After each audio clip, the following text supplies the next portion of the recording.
Hey everybody, it's Ixie and welcome back to my channel where I analyze Nine Inch Nails music. And today I'm going to be breaking down Into Tears, breaking down Beside You in Time off of the album With Teeth. And wow, this song is really special to me. I cry every time I hear it. So hopefully I don't cry while I'm analyzing it. So the first thing I want to point out is just the quality of this song. For me, it's the production, because there's this drone, this ancient, immersive, encompassing, comforting drone, and then it's interrupted by this sort of pounding heartbeat of a kick. And what do I mean by interrupted? I mean that there's a sidechain compressor that ducks the volume of the drone down whenever the kick hits. So if you first hear this, and then when the kick comes in, that juxtaposition is interesting in and of itself, just because this pounding heartbeat kick is like exciting and sort of off-putting, and then the drone is comforting. In terms of the scale, it's yet again something that's sort of unusual. It's a mode, which is essentially a scale, and I can make more videos about that later, but the mode that he's using in this song is what I would call Mixolydian Flat Six, and here's what that sounds like.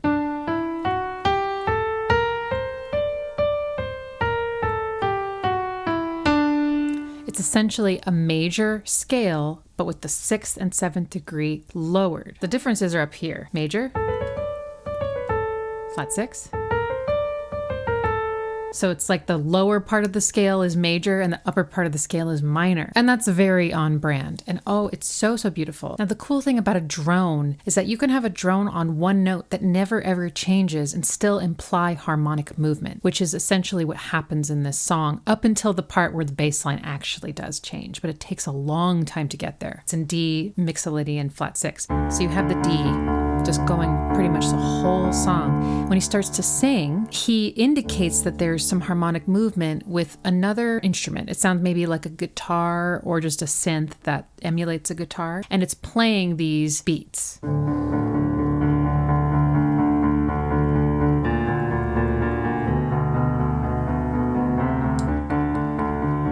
To me, that doesn't sound like a bass line. It sounds like a harmony. So even though this harmony is on a bass line, it orients us. Here's what it would sound like without that. I'm going to just sing an octave higher so it's more comfortable for my voice. I am all alone this time around.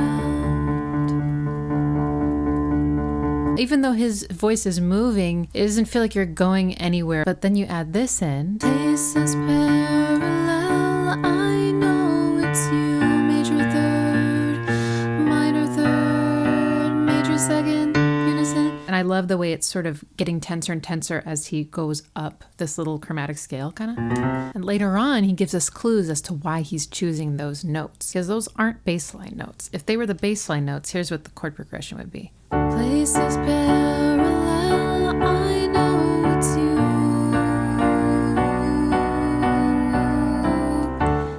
That sounds fine. This sounds kind of wonky to me, but I can just tell that there's something more going on here. So I think that the chord progression that he's implying with these notes, feel the little pieces bleeding through, goes on. All major chords. Now let's talk about the on and ons.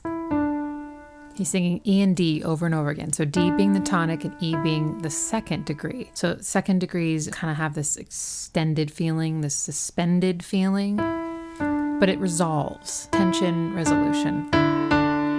Goes on and on and on and on. I love that. It makes it feel timeless. He's repeating the same words, the same rhythm, the same melody. Only thing that's changing is the chords, and they are again implied. There's no way to know for sure unless we ask him ourselves, but it kind of sounds to me like it could be. This goes on and on and on and on and on, which are pretty much the same chords as he was implying before, but now you have this flat 7 added in. Which again, remember, this is part of this cool scale, is this flat 7. Instead of this, it's that. So cool to start a chord progression not on one, and with a chord that has so much tension in terms of its relationship to the key. This really wants to resolve here. So this is home. This goes on, you can hear the tension. All of those other chords, when he sings on, it's in that chord. Goes on and on. It's the 3rd degree of this chord. And on. It's the 1st first degree of the tonic chord, but here you have the tension. I could be wrong. He's not playing chords. He's just playing.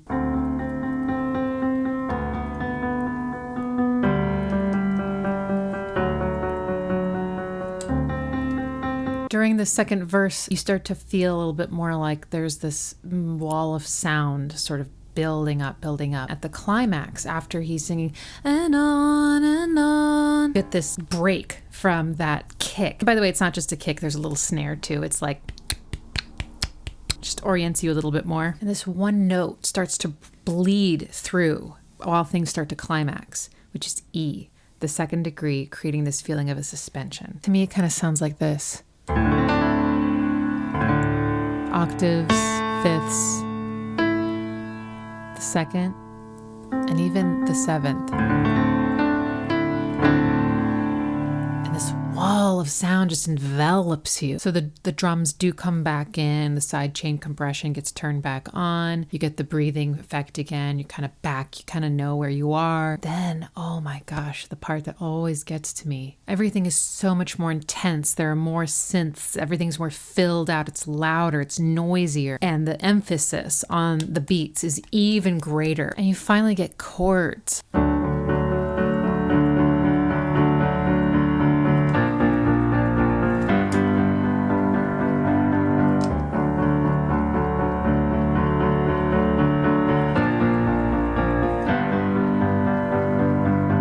Why is that so satisfying? Why is that so moving to me? I mean, maybe it's because it's been building and building to this. I think also harmonically something's going on. So the relationship between these chords, first of all, they're all major chords. All major chords. D major, B flat major, G major.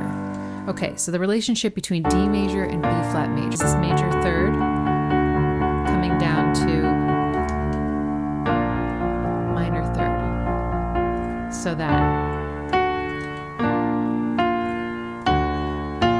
Okay, now what about these two? I think it's the same thing. This note. Minor, major.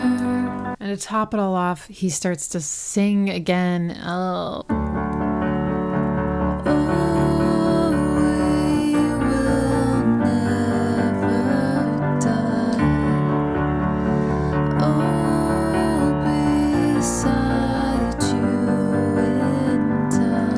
Did you notice that moment of dissonance? Oh, we will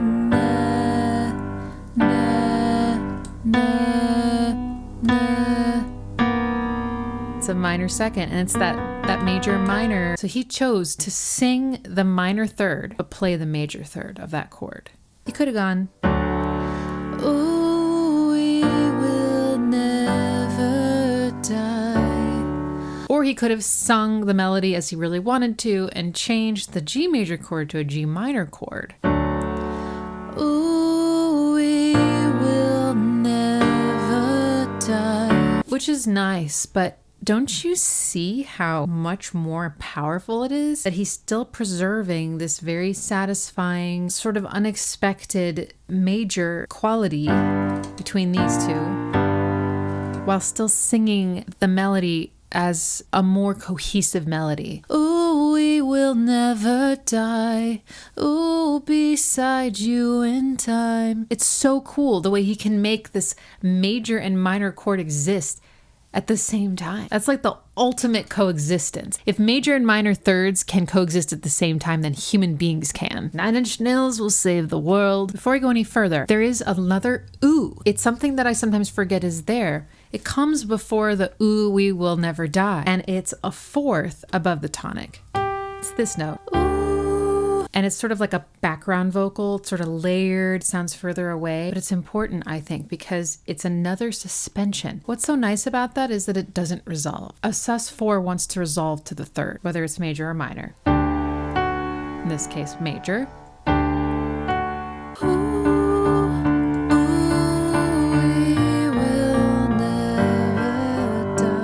So this kind of background ooh comes in on one, but the ooh, we will never die comes in on the second measure. So there's this delay. Ooh, ooh,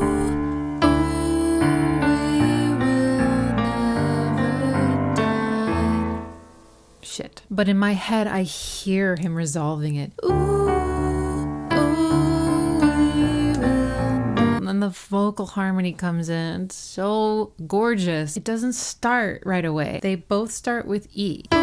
So they have this ooh in common. They start together, and then there's this like mitosis that happens.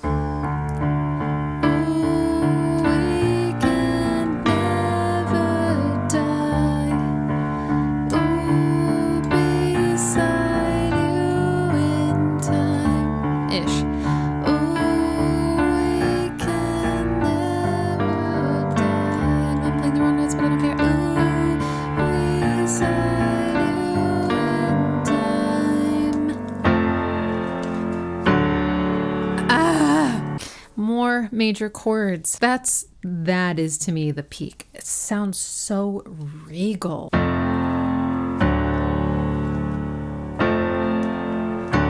It's a major 3, by the way, built on the minor 3rd. 1, 2, 3, 4, 5, 6, 7, 8. 1, 2, 3. This chord is built on F natural. It's a major flat 3. He does this a lot. Major flat seconds, major flat 3s, major flat 7s, major flat 6. He's the major flat guy. And where we came from going into that, I think matters too.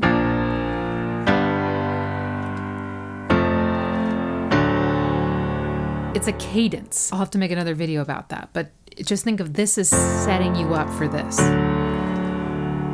That's not a very common cadence. I'm sure it has a name, and I will maybe research it and then put annotations, but whoa. And then it ends with the drone, but it's still sidechain, and this whoosh comes in.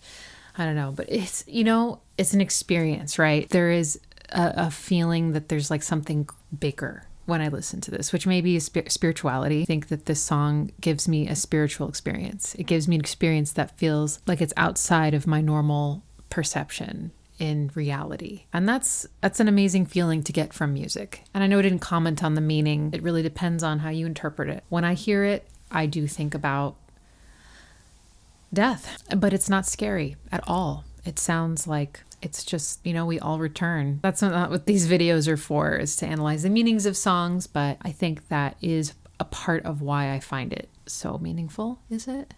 No, I actually don't think so. I think it could be about a plastic bag, and I think that I would cry. So beautiful. I will just say there don't seem to be any obvious tritones in this song. Not to say that tritones don't exist or are implied, but that tonal quality is not prominently featured. There is sort of a ghost of a tritone that I sort of hear.